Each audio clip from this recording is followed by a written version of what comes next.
Normalmente, antes de predicar, voy con algún consejero respetable y pido su consejo. Esta mañana fui con Ryan, estuvimos hablando del sermón.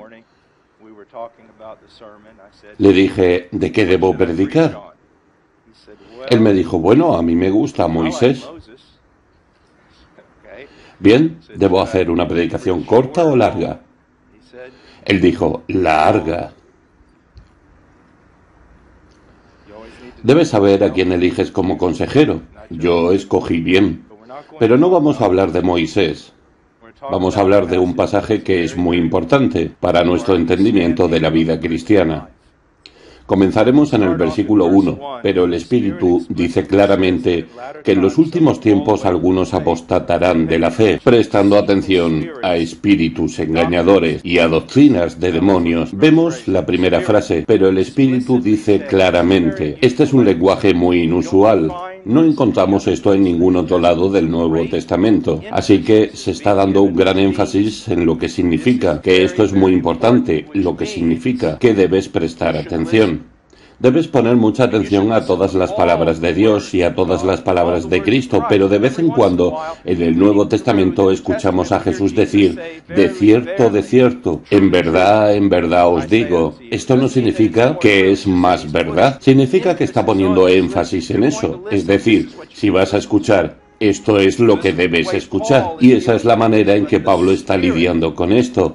Pero el Espíritu dice claramente que algo ocurriría en los últimos tiempos. Ahora, necesitamos definir últimos tiempos, porque hay mucha confusión sobre eso. Algunas personas voltean hacia 1948 y el restablecimiento de la nación de Israel. Otras personas que tienen una persuasión más carismática voltean a ver a ciertos avivamientos y dicen que ahí comenzaron los últimos tiempos. Pero todo eso es incorrecto, de acuerdo con las Escrituras. Los últimos días, los últimos tiempos comenzaron hace 2000 años. Esto queda bien claro cuando Pedro cita a Joel en Hechos 2, cuando el Espíritu de Dios es derramado, pero dice en los últimos tiempos. Los últimos tiempos comenzaron con la primera venida del Mesías, con su muerte, su resurrección y su ascensión.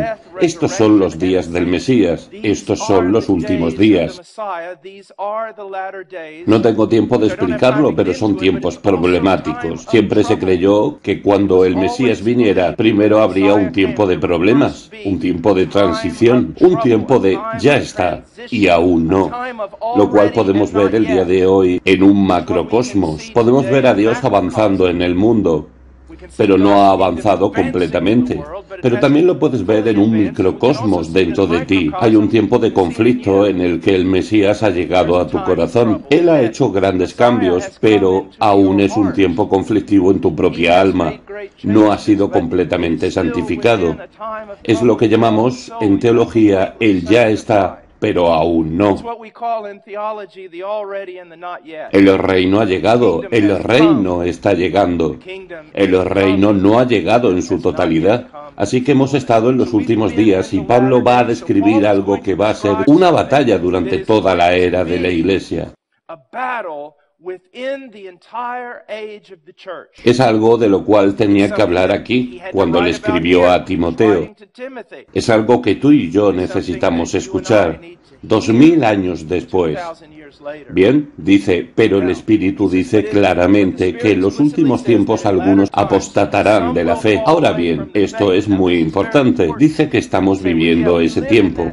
Estamos viviendo un tiempo en Occidente donde no hay muchos creyentes, pero sí mucha gente que dice que son ateos, agnósticos, son de otra religión, pero no son cristianos. Sin embargo, esto habla de algo que ocurriría dentro del contexto de lo que es conocido como la iglesia pública o abierta. Dice que dentro del mismo cristianismo habrá personas que se apartarán.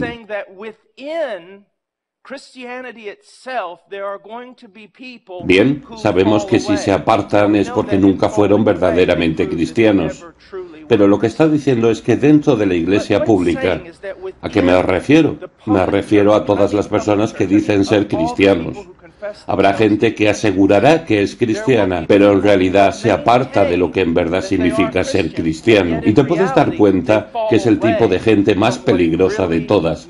Es decir, imagina un hombre que entra a la iglesia y dice, soy un ateo. O un hombre que entra a la iglesia y dice, soy un adorador de Satanás.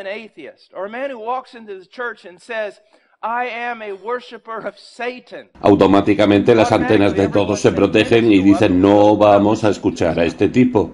Pero si entra alguien y dice, soy un verdadero cristiano, pero tengo una nueva o mejor o más bíblica manera de ver las cosas que tú, eso es peligroso. Te puedes dar cuenta que puede ser muy, muy peligroso. Bien, dice, en los últimos tiempos algunos apostatarán de la fe. Bien, ¿qué harán los que mantienen de alguna manera su confesión de fe y aún así se apartarán de la fe? ¿Cómo se ven? Dice que prestarán atención a espíritus engañadores y a doctrinas de demonios. Ahora, otra vez, incluso para mí que estudio la Biblia, esto es un lenguaje muy difícil, ¿te das cuenta? No está hablando de gente que simplemente cae en un tipo de error o que comete algún tipo de error doctrinal. Está hablando de algo grave, severo, peligroso.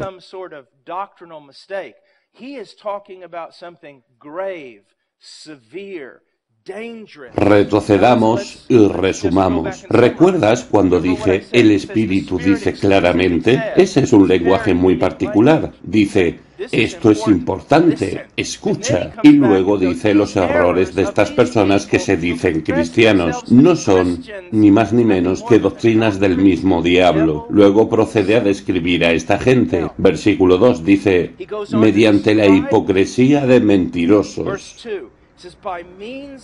Y luego dice que tienen cauterizada la conciencia. Ahora bien, cuando una conciencia está cauterizada significa, por ejemplo, cuando en nuestro rancho descornábamos a nuestro ganado, era cuando comenzábamos a ver muchos cuernos y tomábamos un hierro a rojo vivo de este tamaño que tenía un hoyo en el centro y lo poníamos sobre el cuerno. Y al principio es horriblemente doloroso, es decir, tenías que luchar contra ese animal. Si no sostenías la cabeza con una herramienta, era una guerra hacerlo con las manos. Pero cuanto más entraba, el dolor casi terminaba. ¿Qué ocurría? Los nervios eran cauterizados, se perdía la sensibilidad en esa zona. De modo que estamos hablando de individuos que de alguna manera no tienen sensibilidad a nada de su pecado. No solo están ciegos, no lo sienten, no tienen sensibilidad. No son gente que confiesa, gente que está constantemente viendo cada vez más manifestaciones de las glorias de Dios y la profundidad de su pecaminosidad y viviendo una vida de confesión. No, ellos están bien. Ellos están bien. También hay hipocresía, porque cuando entras en lo que llamamos la religión cristiana y aún así no ves tu pecado como algo grave, estamos hablando de fariseísmo, y cuando hablamos de eso hablamos de hipocresía. Mi familia y yo hemos estado estudiando a los fariseos estos últimos días, y una cosa que es increíble sobre los fariseos es cuán ciegos eran en realidad. En su propia opinión, eran como un hermoso campo de pasto verde. Y Jesús dijo que la gente caminaba sobre ese pasto y piensan que es un campo hermoso. Ustedes han engañado a todos, pero por debajo de ustedes son huesos muertos. Es el tipo de persona de la que están hablando aquí. Alguien se autojustifica y está satisfecho consigo mismo.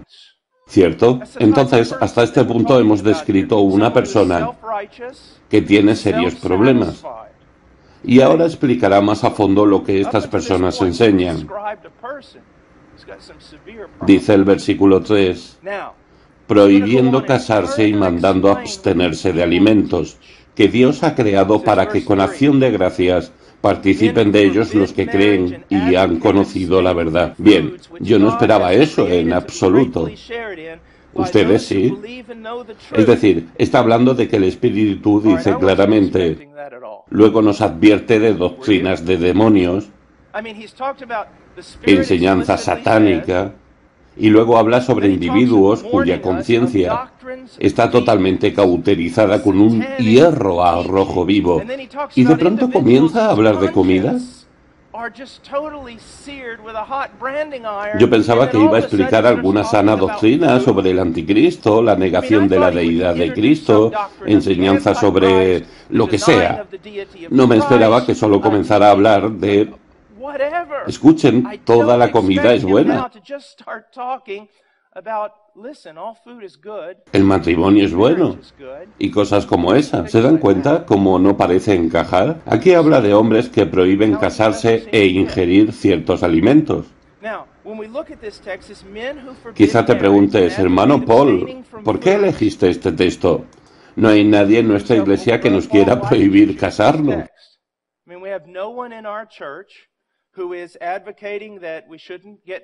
O que quiera que nos abstengamos de ciertos alimentos. Así que ese es un problema que no tenemos en esta iglesia. No hay falta de voluntad para casarse, tener hijos y comer. Entonces, ¿qué tiene que ver esto con nosotros? Verás en un momento. Y espero que de una manera que traiga temor a tu corazón. Que de muchas maneras esto está hablando de todos nosotros y que es una tendencia que se encuentra en todos nosotros. Y es, no te equivoques, es letal. Recuerda lo que dije.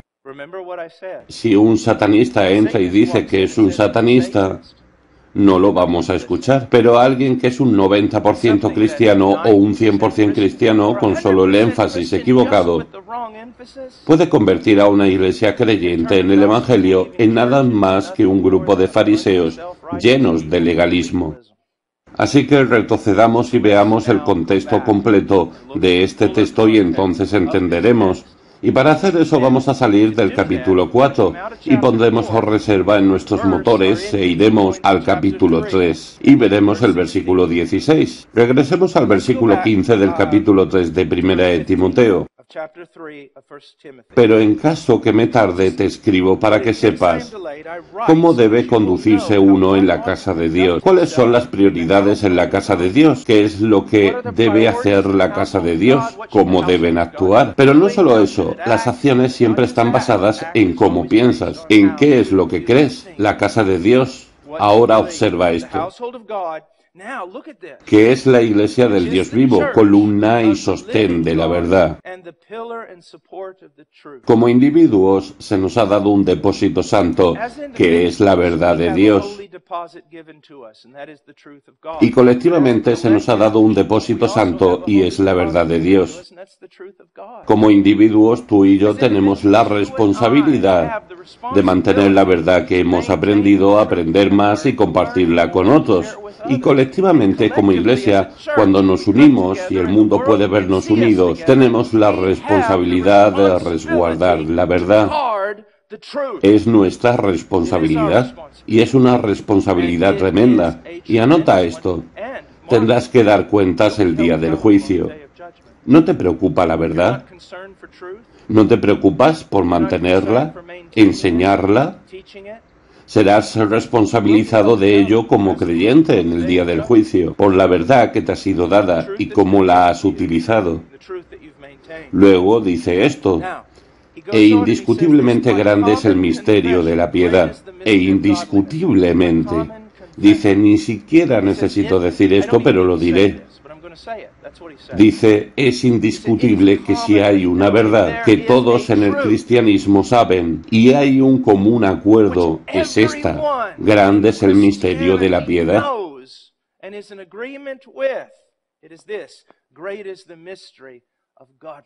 ¿Cómo puede un miserable y radicalmente depravado pecador, aborrecedor de Dios, amante del pecado, convertirse en hombre o mujer piadosa, lleno de piedad, lleno de virtud cristiana? Es decir, si alguien me hubiera preguntado eso, tal vez me hayas escuchado decir esto antes, pero es una mayor demostración del poder de Dios, cuando convierte a un hombre que cuando creó el universo. Él creó el universo ex nihilo, de la nada, pero cuando recrea al hombre lo hace desde una masa de depravación radical. Recuerdo mis años en Perú, había una familia de la cual no mencionaré el nombre, pero ambos eran abogados y el esposo era un verdadero canalla. Era un canalla aún entre abogados. Era un canalla. Y fue convertido. Y se convirtió en uno de los mejores hombres que he conocido. ¿Cómo es que eso pudo ocurrir? Es un misterio. Una de las mayores razones por las que debes entender la doctrina de la depravación es para que te goces en ese misterio. Si piensas que los hombres son más o menos buenos y que Dios solo lo toca un poco y lo lleva a su familia, entonces no puedes apreciar el Evangelio. Pero cuando te das cuenta de que un Hitler es en lo que te hubieras convertido si Dios no hubiera restringido tu maldad, entonces cuando te ves a ti mismo con nuevas virtudes, amando a Dios y amando a la gente, dirás, grande es el misterio de la piedad. Es un misterio que los científicos no han podido entender. Es decir, podemos llevar al hombre a la luna, pero no podemos hacer un vecindario seguro. Dios puede, porque cambia a las personas que están en ese vecindario. Grande es el misterio de la piedad. ¿Y qué es ese misterio? Lo podemos ver aquí en el versículo 16. Es el Evangelio. En realidad es una persona. Él, el misterio de la piedad. Él, Cristo, el Hijo de Dios.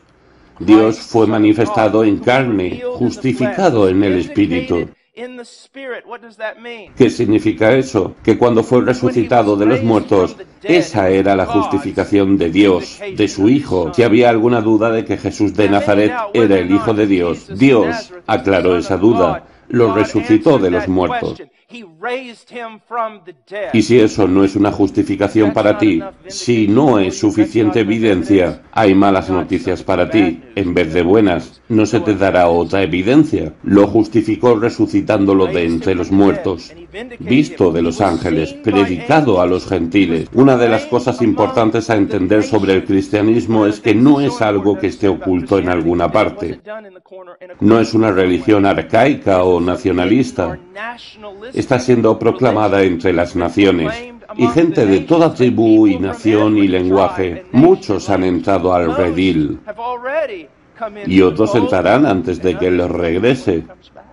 Verás, cuando observas el cristianismo desde la perspectiva de Occidente o de los Estados Unidos, podrías decir, wow, es una pequeña minoría. Si vas a Indonesia y ves a los cristianos, podrías decir, es una pequeña minoría. Pero si tomas a todos los cristianos de todos los países del mundo y los juntas a todos, verás que algo enorme está ocurriendo. Así que Él fue vindicado en el Espíritu, fue visto por ángeles, es proclamado entre los gentiles, creído en el mundo, recibido arriba en gloria. Él es la silueta del Evangelio de Jesucristo para nosotros. Ahora bien, ¿cuál es el gran misterio? ¿Cuál es el que ahora es el misterio revelado? ¿Cuál es la gran verdad, la única verdad que puede hacer a un hombre piadoso? ¿Qué puede hacer a un hombre agradable a Dios? ¿Qué puede darle verdadera piedad? ¿Qué es lo único que puede hacer eso? El Evangelio de Jesucristo. El Evangelio de Jesucristo no solo nos salva, el Evangelio de Jesucristo es el medio primario para santificarnos, para cambiar nuestra vida, para hacernos imitadores de Dios en Cristo. Es este mensaje del Evangelio, es el entendimiento del Evangelio y ser cambiados por ese entendimiento del Evangelio. Y la mayor manifestación de eso es la fe hacia Dios y el amor hacia los santos. Y es el único mensaje. Uno de los mayores problemas en la iglesia de hoy. Creemos completamente en Romanos 1:16. Decimos el Evangelio es el único mensaje, el único poder, a través del cual un hombre puede ser salvo. Desearía que también lo aplicáramos a la santificación, pero cuando se trata de la santificación tenemos un montón de ideas sobre cómo santificar a alguien. Ponemos toda clase de reglas sobre él para hacerlo santo. No, el mismo mensaje que nos salva es el mensaje que nos santifica. Ahora, en este contexto podemos entender el versículo 3. Prohibirán casarse y mandarán abstenerse de alimentos que Dios creó para que con acción de gracias participasen de ellos los creyentes y los que han conocido la verdad. Bien, ¿de qué está hablando? Déjenme darles una ilustración exagerada y luego tal vez otras ilustraciones que deberían tocar tu vida y que te harán temblar o molestarte. Hace años en Perú, yo estaba sentado en el edificio donde teníamos nuestra iglesia, era una casa vieja y había una guerra, la gente estaba muriendo y todo eso. Y había estado el último par de horas rogando a una persona sobre el Evangelio. Hay vidas totalmente destruidas, adicción de drogas, todo lo que te puedas imaginar, todas las ataduras imaginables. Y yo predicaba y predicaba el Evangelio. Al final me quedé sin más palabras. La persona se fue, me senté en medio de un gran cuarto que llamábamos el auditorio. Estaba sentado allí, quebrantado, derramado, cansado, y el timbre sonó. Fui, abrí la puerta y estaba allí una persona obviamente religiosa que quería decirme algo. Abrí la puerta y le dije, ¿en qué puedo ayudarle? Y la persona me dijo, tengo una pregunta para ti. Dije, bien, ¿de qué se trata? ¿Comes carne? Dije, ¿qué? Que si comes carne. Sí, ¿por qué?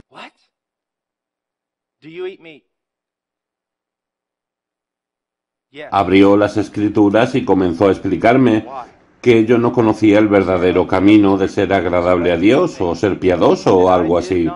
Tenía toda clase de reglamentos sobre el alimento. Y esto y lo otro, y ¿sabes qué es asombroso? Y esto es lo malo de eso. Mucho de lo que él dijo sobre la comida era verdad. Necesitaba comer mejor. Pero eso no me haría santo. Hay un mensaje, solo un mensaje que me hará santo. Es el entender lo que Dios hizo por mí en Cristo y el entendimiento de toda la enseñanza de Cristo en el contexto del Evangelio que se me ha dado.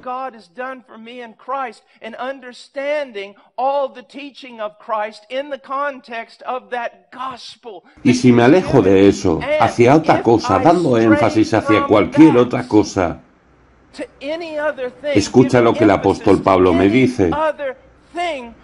Estoy comenzando a salir de la fe y me estoy envolviendo en doctrinas de demonios. Bien, hablemos de algunas cosas y apliquemos esto a nosotros. Apliquémoslo a nosotros. Mientras pasamos por las etapas de nuestra vida y etapas de nuestro caminar espiritual, Dios hace ciertas cosas en ciertos tiempos.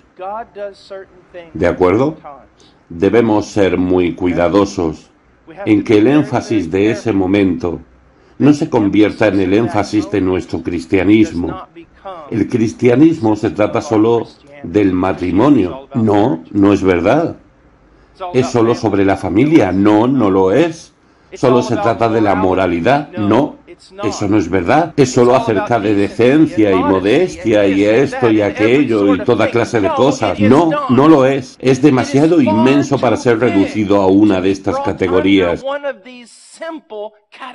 Incluso la declaración que el doctor John Piper ha hecho.